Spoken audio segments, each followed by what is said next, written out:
यहाँ तो अभी हिंदुत्व हिंदुत्व की लड़ाई चल रही है। हिंदुस्तान पाकिस्तान लड़ाओ, एक विदेशी मुद्दा ऐसा उठा दो जो इसमें सारे लोग भड़क जाए, ऐसा मुद्दा उठ रहा है। ये नीतीश कुमार जी अगर एक पाले में रहते तो संभावना हो सकती थी, लेकिन ये पाले बदल रहे हैं। ये राहुल गांधी की जहाँ तक बात है तो कुछ ऐसे मुद्दे पर वो चोट कर रहे हैं जो किसी को पसंद नहीं आ रहे हैं। अभी नीतीश कुमार जी क्या कर दिए हैं, जो मुस्लिम पर्व, जितने भी मुस्लिम जाति के पर्व है उनका छुट्टी वो ज़्यादा कर दिए हैं और हिंदू धर्म वाले के सारे छुट्टी कम कर दिए हैं। 2024 में क्या माहौल रहेगा? यहाँ तो अभी माहौल बीजेपी का रहा है। यानी नरेंद्र मोदी फिर से आ रहे हैं? हाँ, फिर से। केंद्र और राज्य दोनों ही वादा किया है कि मेरी सरकार बनेगी तो मैं नौकरी दूंगा, लेकिन ऐसा तो दिख नहीं रहा है। ये चुनावी स्टंट है जो अभी जो बीपीएससी का एग्जाम जो बहुत बदतर ही है। कि मेरी जहाँ तक जानकारी है कि अदर राज्य के जितने भी अगर कैंडिडेट आएंगे उनको समान जाति में गणना होगी, या एससी हो एसटी हो जो भी हो, ऐसी गणना उनकी होती है। तो बिहार में नीतीश कुमार का एक एजेंडा चला हुआ है कि समान जाति को हम नौकरी नहीं। बहुत बहुत स्वागत है हमारे चैनल पे। अभी हम मोतिहारी के बाबूधाम मोतिहारी स्टेशन पे हैं और हमारे साथ कुछ लोग हैं पीछे मोतिहारी स्टेशन पे कहीं जा रहे हैं, सफर कर रहे हैं। तो हम जानेंगे कि लोकसभा चुनाव जो नजदीक आ रहा है, चुनाव उस पर क्या माहौल है लोगों का। अभी लोकसभा चुनाव का काफी चर्चा में बना हुआ है। दो नाम सबसे ज्यादा प्रचलित है, एक तरफ है नीतीश कुमार, एक तरफ नरेंद्र मोदी है, एक तरफ राहुल गांधी का भी नाम आ रहा है। तो 2024 में क्या माहौल रहेगा? यहाँ तो अभी माहौल बीजेपी का रहा है। यानी नरेंद्र मोदी फिर से आ रहे हैं? हाँ, फिर से आ रहा है। क्या क्या मुद्दे हो सकते हैं 2024 में लोकसभा चुनाव पे? मेन मुद्दा तो विकास का होगा, और जो यहाँ पे जो बेरोजगारी का समस्या है उसके लिए। तो क्या लगता है कि 2024 में जो नरेंद्र मोदी जीत कर 2 बार आए हुए हैं प्रधानमंत्री, तो क्या रोजगार पे काम किए हैं? नहीं, अभी तो कर रहे हैं और आगे भी करेंगे।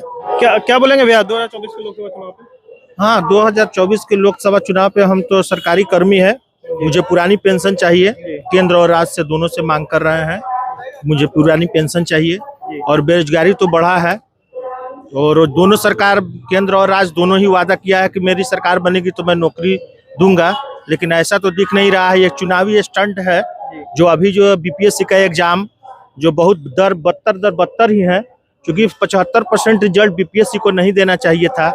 या भारत सरकार का देन कहिए या बिहार सरकार का देन कहिए, ये सरकार के इशारे पे ही बीपीएससी ये पूरा काम कर रही है। लगातार 2 बार से प्रधानमंत्री हैं, क्या लगता है तीसरी बार भी वो आएंगे? यहाँ तो अभी हिंदुत्व हिंदुत्व की लड़ाई चल रही है। हिंदुस्तान पाकिस्तान लड़ाओ, एक विदेशी मुद्दा ऐसा उठा दो जो इसमें सारे लोग भड़क जाए, ऐसा मुद्दा उठ रहा है। बस दूसरा क्या फिर से मोदी जी आएंगे या कोई और प्रधानमंत्री बनेगा? नहीं, ऐसा तो लग रहा है कि आएंगे, लेकिन उनके विपक्ष में कोई दिख भी नहीं रहा है। एक तरफ नीतीश कुमार है जो काफी प्रधानमंत्री के लिए रेस में आ गया, सब तक चर्चा बना हुआ है, क्या कहेंगे? ये नीतीश कुमार जी अगर एक पाले में रहते तो संभावना हो सकती थी, लेकिन ये पाले बदल रहे हैं। अगर 2-4 सीट अगर नीतीश कुमार का अगर खिसक जाए तो इनके साथ कोई रहने वाला भी नहीं है। एक तरफ राहुल गांधी का भी नाम सामने आ रहा है, वो पूरा देश में अभी भ्रमण किए थे कुछ दिन पहले, भारत जोड़ो यात्रा अभी काफी चर्चा में है, जनता के बीच जा रहे हैं। क्या कहेंगे, अगर वो प्रधानमंत्री के रेस में आएंगे कि नहीं आगे? देखिए, राहुल गांधी की जहाँ तक बात है तो कुछ ऐसे मुद्दे पर वो चोट कर रहे हैं जो किसी को पसंद नहीं आ रहे हैं। मेरी पर्सनल सोच है कि आप अगर हिंदू धर्म के मानते हैं तो आप उसके विचारधारक है, मैं मुस्लिम धर्म को मानता हूं, मैं उसका विचारधारक हूं। किसी दूसरे के धर्म पे कमेंट्स करना अभी उन लोगों का बन गया है, क्या स्टैंड बन गया है, जो हम हिंदू धर्म को गाली दे, मुस्लिम को बढ़ावा दे। अभी नीतीश कुमार जी क्या कर दिए हैं, जो मुस्लिम पर्व, जितने भी मुस्लिम जाति के पर्व है उनका छुट्टी वो ज्यादा कर दिए हैं और हिंदू धर्म वाले के सारे छुट्टी कम कर दिए हैं। तो ऐसे स्टंट खेला जा रहा है कि ताकि वोटर हमारे तरफ आ जाए।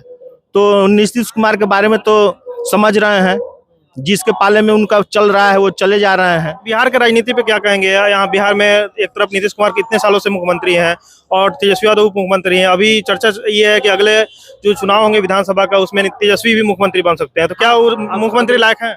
1 साल में तो कहीं नीतीश कुमार का पोस्टर तो दिख नहीं रहा है हमको, ज्यादा तो तेजस्वी का पोस्टर, और कहीं भाषण भी उनका नहीं आ रहा है। अभिव्यक्ति भी ऐसे कर रहे हैं जो आप अभी सुने हैं, महीना दिन पहले का जो सुन रहे थे वो, तो लगता नहीं है कि वो दोनों आदमी में क्या कॉम्बिनेशन बैठेगा वो वक्त बताएगा। ये तो क्या बिहार में तेजस्वी हैं युवा मुख्यमंत्री के लायक, या और कोई चेहरा? चिराग पासवान का भी नाम सामने आ रहा है, एक तरफ मुकेश सहनी का भी नाम आ रहा है, क्या कहेंगे? देखिए, युवा को तो आना चाहिए।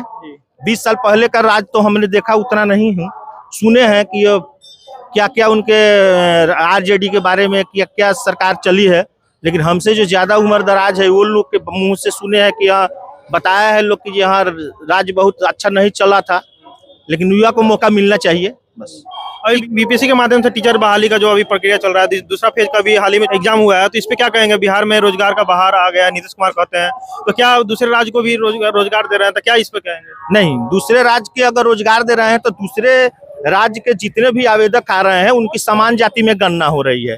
तो यहाँ बिहार में हमको लग रहा है कि समान जाति के सीट पे नौकरी नहीं दे, यानी समान जाति वर्ग के जितने भी एप्लीकेंट है उनको नौकरी नहीं देने का मुद्दा नीतीश कुमार का यह प्रथम प्राथमिकता है। क्योंकि मेरी जहां तक जानकारी है कि अदर राज्य के जितने भी अगर कैंडिडेट आएंगे उनको समान जाति में गणना होगी, या एससी हो एसटी हो जो भी हो, ऐसी गणना उनकी होती है। तो बिहार में नीतीश कुमार का एक एजेंडा चला हुआ है कि समान जाति को हम नौकरी नहीं दें।